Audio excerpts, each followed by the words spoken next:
Hey y'all, this is part two of the shed video. So basically, I was real excited, as you could have seen. I bought this shed off of Facebook Marketplace.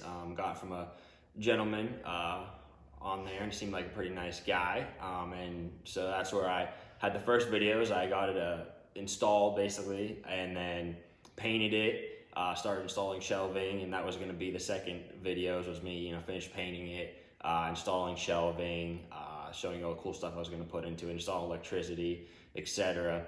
But that might not be happening. So what had happened was I was going to work one day, and as some of you may know, I installed a security system in the house, and I got a notification there was motion at the front door.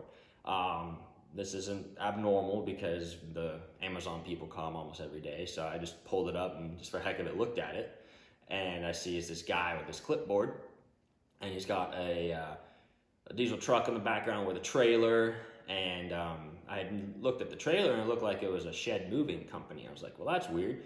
My shed's already installed, and like they already mounted it, not really mounted it, but like leveled it all off and everything, and it had been set. So I was wondering, like, what the heck, what are they doing? Maybe I called a bunch of companies when I was trying to get it moved from the gentleman I bought it from to my house. So I thought maybe, oh, they might just be like checking up and see if I got it delivered and everything was good. So maybe they were just trying to get some business.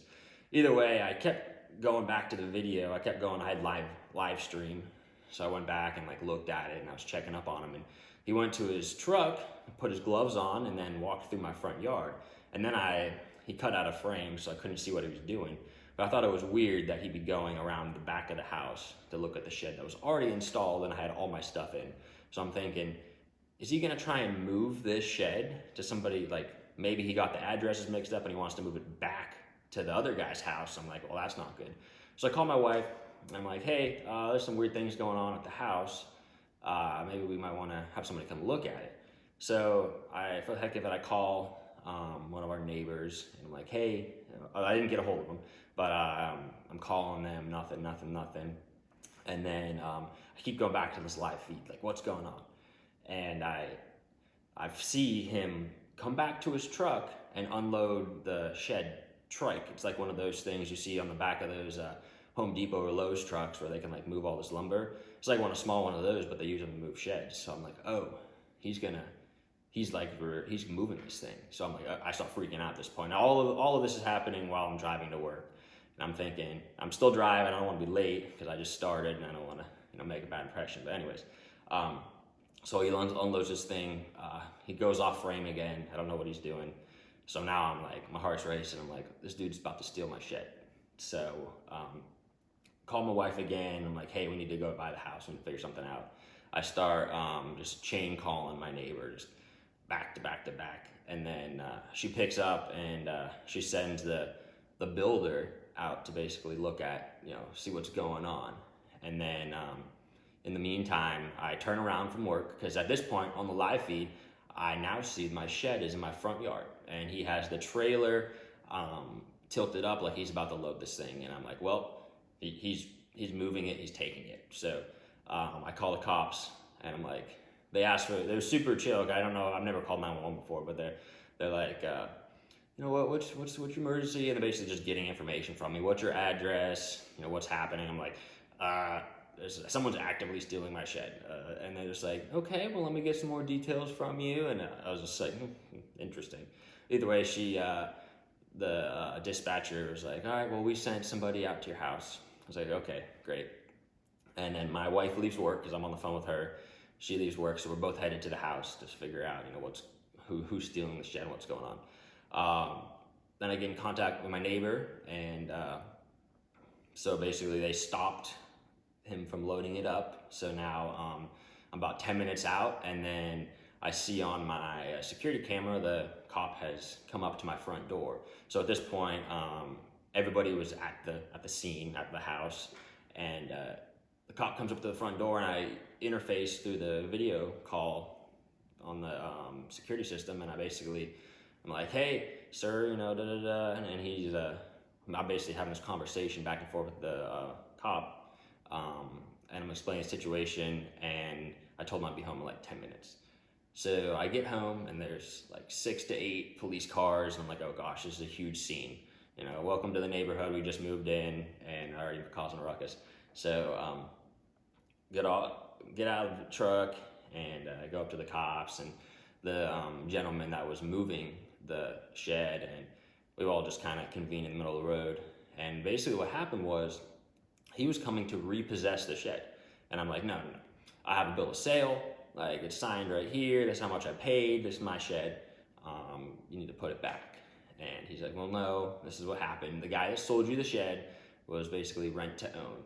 He had rent to own that shed, and he had fallen behind on payments and was trying to get rid of it. I don't know what his exact motive was, but he couldn't cover payments, so he had to get rid of the shed. So he sold it to me, and the gentleman that was repossessing, he's just the middleman, so I couldn't really get mad at him. He was telling me that they had went to the guy I was buying it from. They went to his house to repossess it a week or two ago, and he held on to it. He paid like a little fine, like a X amount of money just to keep it for that week, and then they had told him like empty it out, and then we'll come back next week and we're gonna pick it up. In the meantime, it was at my house. And the way they connected all the dots and they came to my house was I had called a couple moving companies to move the shed 30 miles across South Carolina to get it to my house. And I guess there's a shed group on Facebook where all these shed builders and movers and I guess that organization, they have a group where they share information, share stories, whatever. And this guy that I had contacted posts on there, and he's like, hey, a little fishy. This gentleman approached me, which was me, about moving the shed from this address to this address, because the guy had repossessed it, had posted on that page, hey, the shed's missing. You know, I guess it happens every once in a while. People try and hide these things. So the moving company had posted on that page, these are the addresses, it might be at this new address.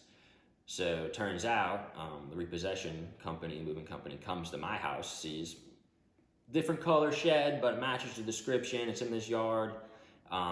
Sure enough, and then they go in the backyard and they're like, well, that's probably it, so they take it. Talking to the guy that was repossessing it, he was like, yeah, it felt a little weird. It seemed like, you know, you built this nice foundation with all this gravel and these 6x6s, and it seemed like, you know, you weren't hiding the shed or trying to, you know, play anybody or steal it. You just seemed like you had planned on it to be there. You already painted it to match your house and everything.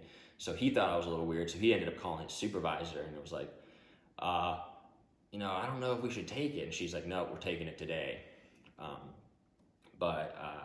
So we kind of got that whole story sorted out. I got on the phone with a bunch of people with the company that was financing it, basically, and they're like, yeah, he bought it like 6 months ago, still owes a ton of money on it, but we're gonna have to take it today. So I worked out a deal with them, well, where the mover put the shed back, and then we unpacked everything, all my belongings, everything.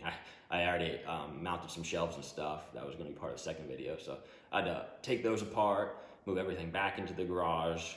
Meanwhile, I'm late for work and I haven't even contacted my work, but get everything out of the shed. He loads up, drives away, and here I am out X amount of dollars for everything for the shed and all the stuff that I spent, all the money I spent on, all the time.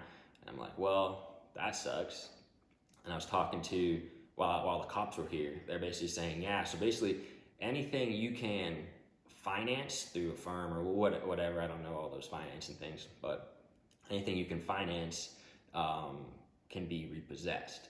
So I felt that I was pretty savvy with the Craigslist and Facebook Marketplace and everything, but apparently, because you know these sheds, there's not like a title for them. It's not like a car where we have a title or four-wheeler or a gun where it has a number, like all these things that can be tracked. I didn't think, you know, there's this underground shed selling business or whatever, but there is like a little serial marker, a serial number written in permanent marker inside these things, so they are somewhat tracked, and since they're financed, they can be repossessed. So I didn't even know that was a thing. I mean, I had seen, you know, rent to own, but I never thought I was buying a rent to own shed that it could get taken from my house and I would be out money. So I guess I was a little naive, but so anyways, I call the gentleman that sold me the shed, right? He's older, so he's not real good with technology. So anytime I texted him, he would always get back to me or call me back. And he wasn't good with texting, so I just typically just called him every time I needed to. We figure something out. So I call him. He doesn't pick up the first time, but he ends up calling me back. I had left him voicemail basically, and I was like, "Hey, just so you know, the shed you sold me, you illegally sold it. It was a rent-to-own shed. You knowingly sold it to me. You know, call me back so we can figure this out." Not to get into any of the legal stuff that might be happening in the future here, but when he called me back, we had a discussion. Hopefully, we can get something worked out. I already picked out a new shed, but I'm kind of waiting for whatever, the ball's in his court, basically, if he's going to try and make things right, and then we'll go from there. But the police are involved, so we're going to see what happens. If he chooses not to cooperate, we'll go from there. But so that's my story. I thought I was leaving for work, thought my shed was getting stolen, and then turned to find out it was getting repossessed. And I never thought I would be, you'd always see those videos of these trucks pulling up and repossessing these cars out of people's driveways and stuff. And I never thought I'd be not a victim, but like someone that was getting their stuff repossessed, because, you know, that's not something I would pride myself on. So great impression for, you know, Owen living in the house for a month for all my neighbors. But I think when I get the new shed, everything will be all right. So hopefully by end of this week, we'll have some closure, see what's going on, and then I can make a new video with a new shed. But yeah, thanks guys.